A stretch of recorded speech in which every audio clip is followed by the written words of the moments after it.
पोखराको पृथ्वी चोकमा अहिले डोजर लगाउने कार्यका लागि यसरी पोखरा महानगरको टोली आइसकेको छ। डोजर पनि ल्याइएको छ। सुरक्षा दलबल सहित अहिले देख्नुहुन्छ डोजर।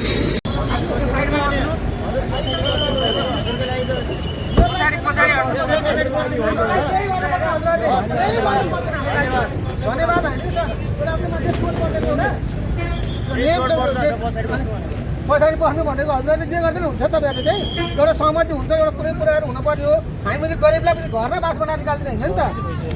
सहमति भयो तपाईँहरू कहाँ जानु भयो? हामीले के पायो त? हामीले केही पायौँ त? हामीले केही पाएनौँ नि हामीले। अनि हामीले केही पाए भएको हामीले केही पाए भएको हुन्थ्यो त। हामीले केही पाएन भन्नु न। यही साथी हामीले उठे हिँड्यो। अनि एउटा केही न केही त हुनु पऱ्यो न्याय त। आयो ल्याम्पमा डोजेर हान्नु सक्यो। मान्छेले त्यसो गर्नु मिल्दैन नि अलिकति।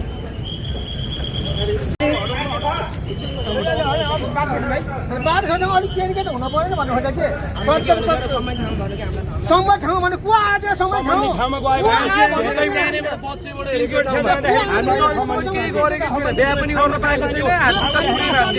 बच्चाबाट बाबुआमा त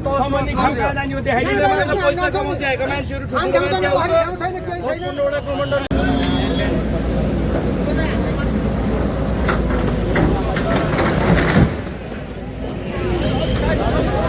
साइडमा बस्दिनु छ,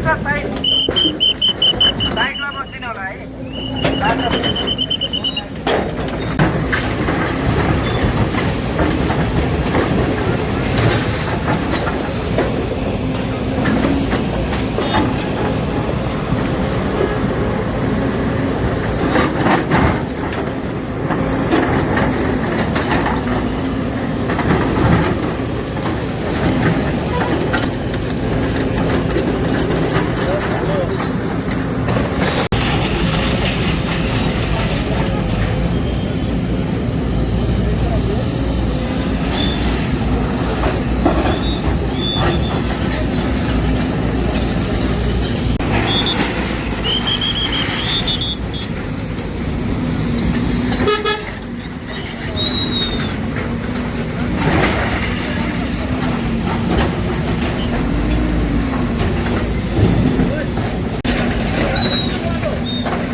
गऱ्यो भने अहिले त अस्ति यो बाटोला कम्प्लेक्स भनेर जुन चिनिन्छ यसलाई गर्दैछौँ। यसलाई कन्टिन्युस हामी गर्दैछौँ र हाम्रो एउटा छानबिन समिति बन्दैछ। हाम्रो कर्मिक रूपमा पोखरा बसपार्क बनाउनुको यो निरन्तरता हो।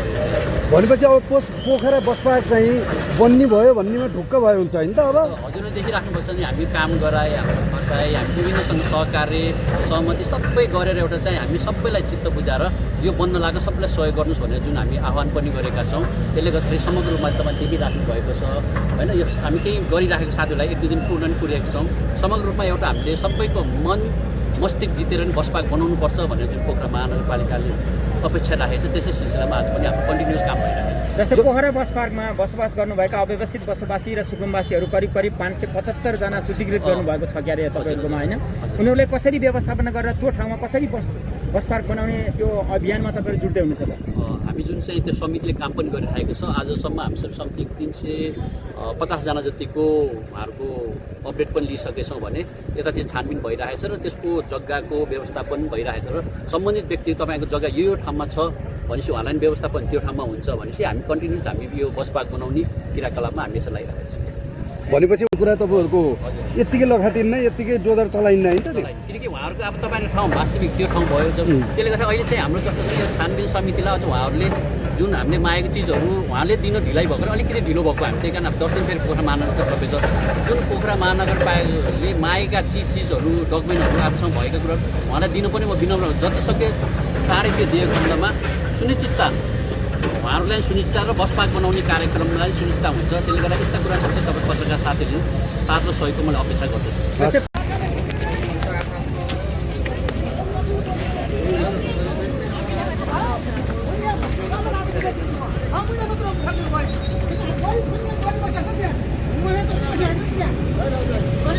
कति वर्षदेखि हुनुहुन्छ तपाईँ यहाँ?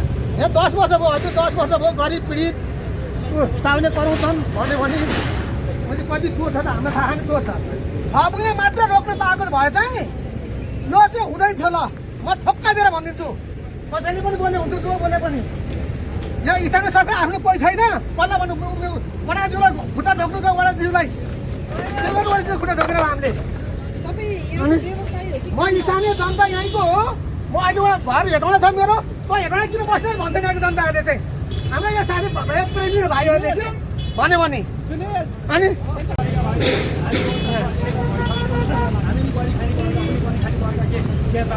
उपाय छैन के अरे भ्रष्टाचारी घुसखोरीले मात्रै गर्ने हो काम हो होइन नि हामीले पनि गरेर खाने एउटा वातावरण बनाइदिनुहोस् न बनाइदिनुहोस् के भगवान् भन्दाखेरि हामीले सरकारलाई भगवान् मान्दाखेरि पनि हामीलाई चाहिँ दुश्मन किन ठानिन्छ हामीलाई चाहिँ दिनुहोस् न गरी खाने ठाउँ भनेर भनेको भन्दाखेरि बढी बोलेको होइन मेरो पेटका लागि मेरो छोरछोरीका गाँस कपासका लागि मेरा बुढीका लागि मेरा नातिहरूका लागि म बोलेको मैले नचाहिँदो बोलेको छैन मैले सत्य इमान्दार बोल्नुपर्छ तर मैले के भनेको छु भने तुरुन्तै राज्यले के गर्नु पर्यो भनेदेखि यहाँ मलाई अम्लो ठड्याएर यसो गर्यो उसो गर्यो मैले कसैलाई धम्कीको भाषा मैले बोलेको छैन मैले इमान्दारिताको साथले मैले के भन्न चाहन्छु भने म यहीँ बस्न पाइनँ भनेर मैले भनेको होइन कुनै ठाउँमा लगेर व्यापारलाई सेटल गरिदिनुहोस् न यो चौताराको आडमा यसरी बसेका छन् भोलि यहाँ बस्छस् भनेर हामीलाई चाहिँ नि यहाँ ठुला बनाउँदा लट्ठी हान्न पठाउँछन् हामी कहाँ हामी गरेर नखाने तर पत्रकार महोदयहरू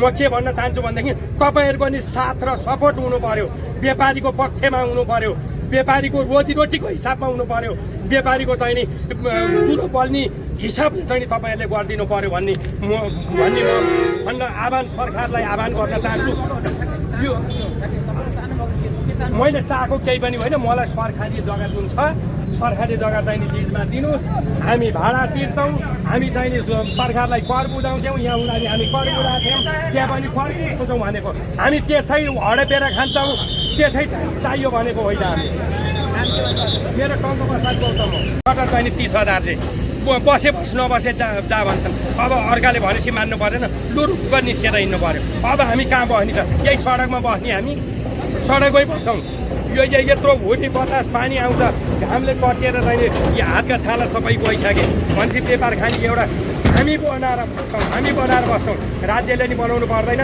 नेपाल चाहेन भन्ने नि बस्छौँ यो जग्गा उपलब्ध गराइदिनुहोस् भनेर भनेको हो सर कुनै यो विकास विरोधी हरेक किसिम गऱ्यो भनेर कसैले भ्रम नफैल्याए हुन्छ मैले चाहिँ मेरा छोरा नाति मेरो पेटको लागि म बोलेको छु यस्तो भयो भनेदेखि चारै दिशाबाट हामीलाई अट्याक गरिन्छ गरिखाने वर्गलाई भनेदेखि हामी बाँच्ने उपाय छैन हामीलाई बाँच्ने वातावरण यहाँको स्थानीय सरकारले बनाइदिनुपर्छ केन्द्रीय सरकारको भन्न चाहन्न यो